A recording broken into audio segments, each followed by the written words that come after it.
So, as it turns out, the sky is not the limit for the stack extension. Apparently, there's laws in place about the airspace over your house. Of course, I didn't find out about this anyway, but the hard way, when a passing Cessna 172 hit my last stack and crashed in the field behind me. But you live and learn.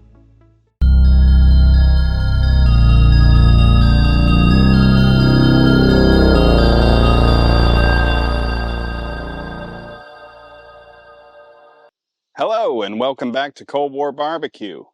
I've made no secret about the fact that I love the Old Country Brazos DLX. You've seen us cook on it numerous times, and the quality's always top-notch. That said, I wanted to go over a few quick things you can do to make your experience even better. This will apply to the regular Brazos as well, as I've ditched the tuning plate in this one. First and foremost, the stack extension mod. Now, I think the regular Brazos may have just a slightly taller stack, maybe just a bit higher than the DLX, but that said, in both cases, it's too short. Yes, folks, size does matter. It doesn't matter how you use it, at least, regarding stack extensions. See, when you're smoking on an offset, the stack size affects the draw of air through the smoker.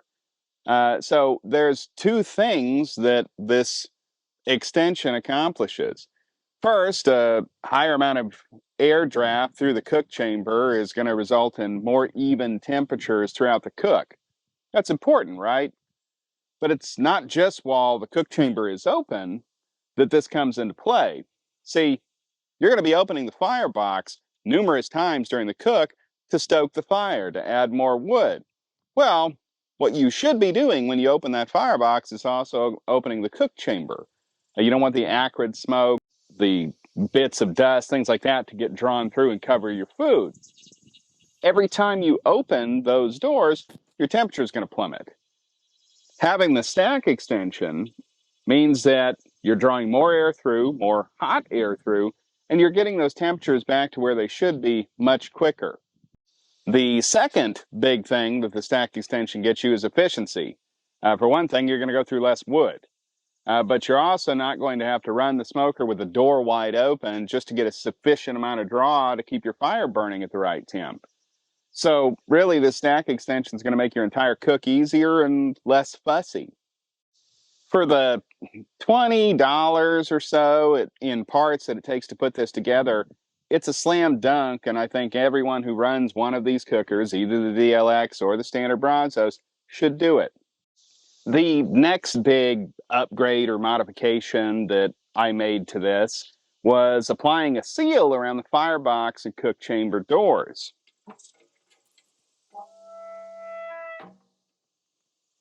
You can kind of see it here. So when I first got this smoker, I noticed a pretty fair amount of smoke leaking from around the cook chamber and firebox. Much like in your house, you don't want air to escape. It changes temperatures, could affect your cook, although I'd be surprised if the smaller amount of smoke did that. You might say it's kind of being a perfectionist, but I've seen other people say that some of these leak worse than others. The firebox didn't leak as much, but the cook chamber on mine definitely leaked a pretty fair amount. And you can kind of see on here that there are bends in here that maybe don't fit completely flush. That's where the sealant comes in.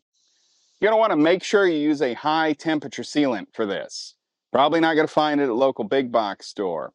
I use Lava Lock, and I've had excellent results with it. I'll put an affiliate link in the description for the right size. It's a little tricky to find. I did use a bit more than one roll to cover the entire thing. Mine's still going strong after more than a year, but my guess is I'll have to replace it every few years. The final mod that is discussed fairly frequently on the Brazos is removing the baffle plate, basically taking an angle grinder and cutting out the baffle plate that's in here. Here's the thing. This thing already cooks brilliantly with the small mods that I've done so far. At this point, I don't really see a need. Let me know in the comments if you've got one of these and you did this mod, or you know somebody that did this mod and saw a significant improvement. I mean, I really, really want to know if there's anything to be gained here, but I'm just not seeing it. From what I have seen, it doesn't hurt anything, so I'm not necessarily out anything trying it, but I haven't seen a big gain either. One change I might make that I haven't seen discussed quite as much is some sort of a grate at the bottom of the firebox to kind of elevate the wood and separate it from the ash, give it a little bit more airflow. I can see some real benefit there. Besides the mods, there are a couple other things I wanted to discuss quick. First, you've got this flat area on top of the firebox. Now, I've seen some references to using it to heat sauces or things like that during the cook. I guess you could do that, but if you're running such a hot fire that the top plate gets hot enough to properly simmer, you're probably going to burn whatever's in the cook chamber. Instead, you should be using this spot to preheat your splits. This is an often overlooked key to successful fire management. First, if your wood's a little wet, the heat from sitting here will dry it out before you throw it on the fire. The other thing is it'll make dry wood even drier. Essentially, you're getting this wood ready to combust as soon as it hits the coals. That's important. The quicker it catches, the quicker you can shut the doors, and thus, the quicker you can get back to your target temperature. Next tip. The firebox comes with a top grate that's ostensibly supposed to be used as a grill. Don't. Why?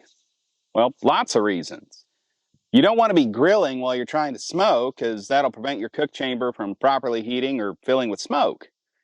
Even if you're not currently smoking, you need a lot of fuel to run this as a grill. I mean, either multiple wood splits that would better be spent on smoking, or just an unfathomable amount of charcoal. Even if you did decide to do that, the shape of the firebox is such that it's somewhat hard to do hot and cool zones. The whole thing is either going to be way too hot or way too cool. Now, of course, your mileage may vary, but I think it's better to get a dedicated grill and leave the grate alone. That expert grill we've reviewed previously is only 25 bucks. The last tip, be mindful of your cooking area. It's an offset. The side closest to the firebox is going to be much hotter than the side by the stack. You don't have to avoid using it, just be mindful. For instance, I often cook brats or salsa over by the firebox while I'm smoking a brisket or a pork loin. Your stuff that doesn't need the low and slow treatment is ideal to cook on this side so you're not wasting the heat or the smoke. Also, don't sleep on this top grate. It's plenty big enough for a couple of racks of St. Louis ribs, country-style ribs, or sausages. However, be mindful of two things. The stuff on the top is going to cook a bit slower than the stuff on the bottom. So you might have to move things around a little bit. And if you're saucing things on the top rack, keep in mind that that sauce can drip down on the stuff on the bottom. If you're trying to share cooking space between some ribs and a brisket, you don't want saucy brisket. At least I don't. Speaking of sauce, you're kind of limited in room up here for space to actually apply sauce in a bottle. You can use a squeeze bottle and it'll fit just fine, but you might find it easier to either slide out the rack or take the food off and sauce it and then put it back on. I hope we all learned a valuable lesson today.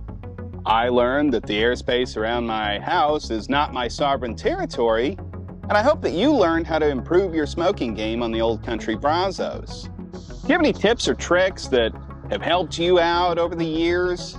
Not just on a Brazos, but offset smokers? Let us know in the comments. I'm always interested in learning from others. And speaking of learning, if you know anybody that could benefit from this video or any of the review videos that we've done, share it to them. And please, if you liked what you saw and found it useful, give us a thumbs up and subscribe. Until next time, this has been Cold War Barbecue.